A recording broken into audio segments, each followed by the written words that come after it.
What's up, YouTube? It is your boy JB, and I am here with the review for Life After Lockup. This is season 3. This is episode 30. The episode was titled Trick or Treat. Really?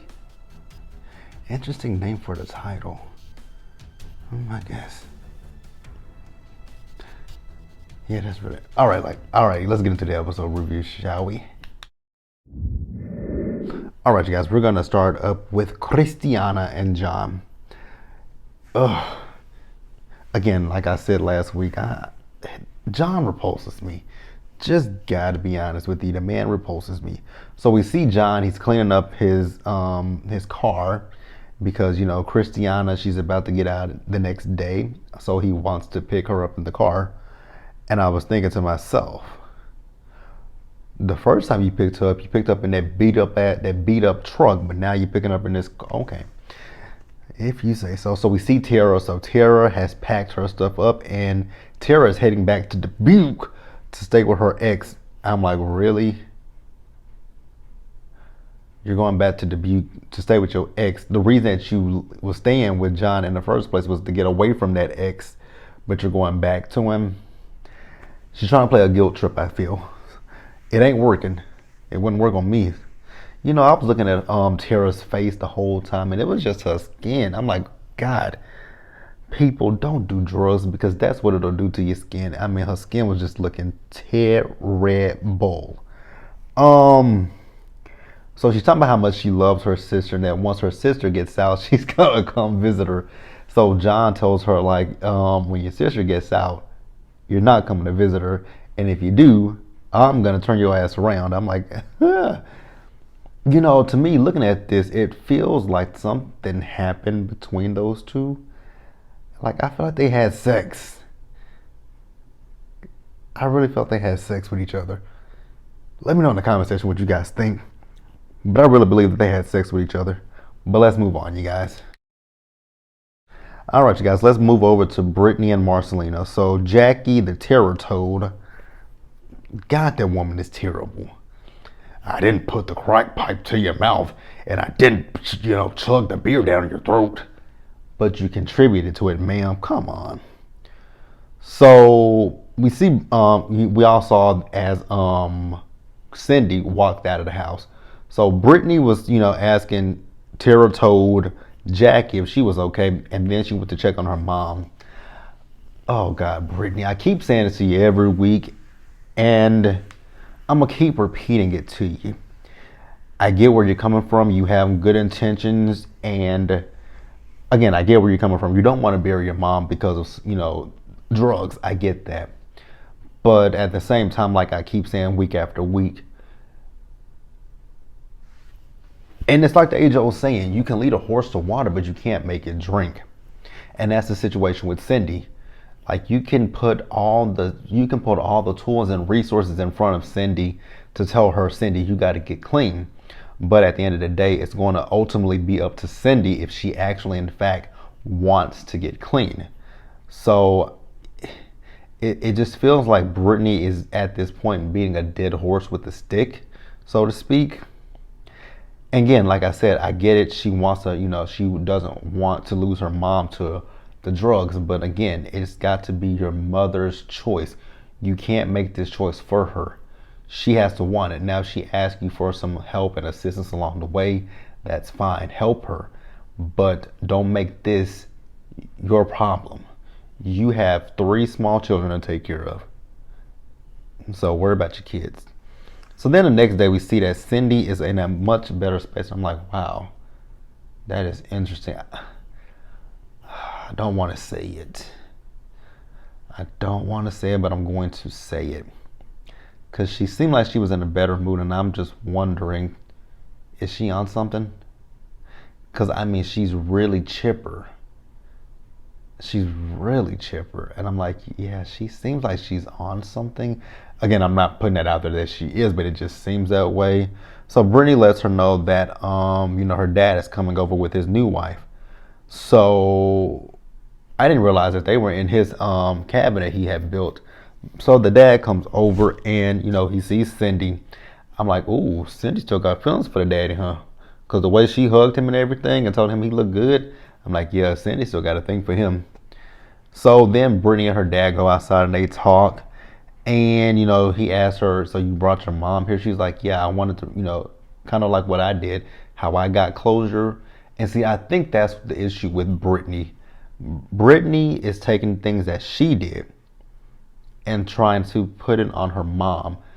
The process and the steps that you went through to get to where you are, it might not work for your mother. And again, like I said before, I get it. You want to help her, but it might not work for her. And I'm so glad that her dad told her that don't let this be your struggle. Like, don't do that. Really don't do that. But let's move on. Lacey, Shayne, and John. So we see Lacey and she's out to dinner with her dad, Gil. And, Lacey asked Gil, so did you tell Shayne that John was out of jail? And Gil said, yeah, I did tell him. She's like, but I'm your daughter. Why would you tell him that? He was like, he was going to find out eventually. Exactly, Lacey. He was going to eventually find out. It's better. I mean, you should have actually told him what happened in the first place. But see, here's the thing with Lacey. I just feel like she and John are never going to be done with each other. Like, I feel like she would be the type that was, once this baby drops, and I'm not saying that this is going to happen, but she just gives me the vibe that once the baby drops, she going to leave the baby with Shayne and go and dip off and see John. I'm not saying that that's going to happen, but I'm just saying she gives that vibe off to me. And, he basically, Gil told Lacey, you need to act like a grown-up, which I'm like, exactly. Like, he says, are you hiding something? She says, no, I'm not hiding anything. I'm like, yes, you are. You gotta be. Like, I feel like Lacey has to be hiding something. Something. Like, you text him, you did something, Lacey. Either you text him, you called him, you did something. Because why would you keep it a secret? If you didn't do anything, if John just texts you out the blue that he got out of jail, that's fine.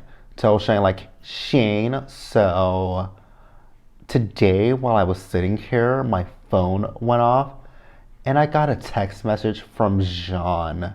Now, yes, he's going to flip out, but you can say, but I didn't respond back to him and I blocked his number, something like that. But yeah, I really do feel like it's something there. You can't tell me otherwise because I wouldn't believe you. Now, Gil, I don't know how much, beer you had in you or what to make you pull up on John. I mean, that was some funny shit right there. So John told Gil he would punch him, and Gil said, do it. I was like, he ready for that ass whooping because he knows he's gonna get beat up. But at the same time, he knows that John is gonna go back to jail. And I'm like, John, it's really not worth it. So then John asked him, did Lacey send him back to jail? And Gil said, hell yeah, she did it. I'm just like, dude, why you got all this vitriol? Like, I get it, you don't like the man, but what's up? Now, my thing with John is he keeps saying that Lacey set him up, send him back to jail. Did she call the cops on you? Yes. But is she the reason that you went back to jail? No. You're the reason that you went back to jail because you were drunk and you had drugs on you.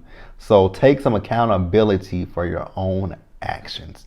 Like, that's the one thing. Take accountability for your actions in this situation. John is terrible.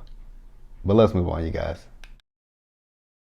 All right, you guys. Next, let's talk about Amber and Puppy real quick. This scene was interesting, to say the least. So Amber and Puppy went and met with a lawyer to talk about this adoption that Vince did. And, just to see how legal it really is, which I've been questioning this for the longest time. So, Vince, the adoption he did was for his military benefits. And I'm like, wow, so basically they're okay. Should they be saying this on camera? That's what I keep thinking with a lot of these people. certain things that they be talking about, I'm like, should y'all really be talking about this on camera? Because it's just like, wow. But Puppy also finds out from the lawyer, because they hand over, they give her some paperwork, and it says that she's the beneficiary, and as long as he has no other kids, then if something happens to him, she'll get like whatever he's amassed from his military benefits. She'll be the recipient of it. I was like, ooh, you just told two felons that. Is that a good idea to tell two? Yeah, I don't know about that one. Because then Puppy kept talking about, oh, what if something happened? I'm like, Puppy, ixnay on that. I was like, ixnay that. You're on camera. Like, if something does happen to him, they're going to look at you, my love. Just saying. So then they also say that because the lawyer also told them that in order for this to all go through, that Puppy had to have signed a petition, and Puppy's like, I didn't sign a petition. So now what they're going to do is they're going to try to look and get the petition to see if he actually forged her signature on there, which I don't think he forged her signature on there. I mean, if we're going to be honest, the person I think may have forged her signature, Amber. So, and if that's the case, if the signature was forged, they can sue, and it starts off at $15,000. So then we later see Puppy and Amber. So they're trying to figure out what the next steps are. Amber, because, the more I think about it, Amber is wanting to drop this situation. That's why I'm feeling like Amber is something Amber's not saying. You feel me? It's something Amber's not saying. I don't know what it is or what it isn't, but she's definitely not saying something. But she says whatever they do, it needs to be legal. And then Puppy calls Vincent.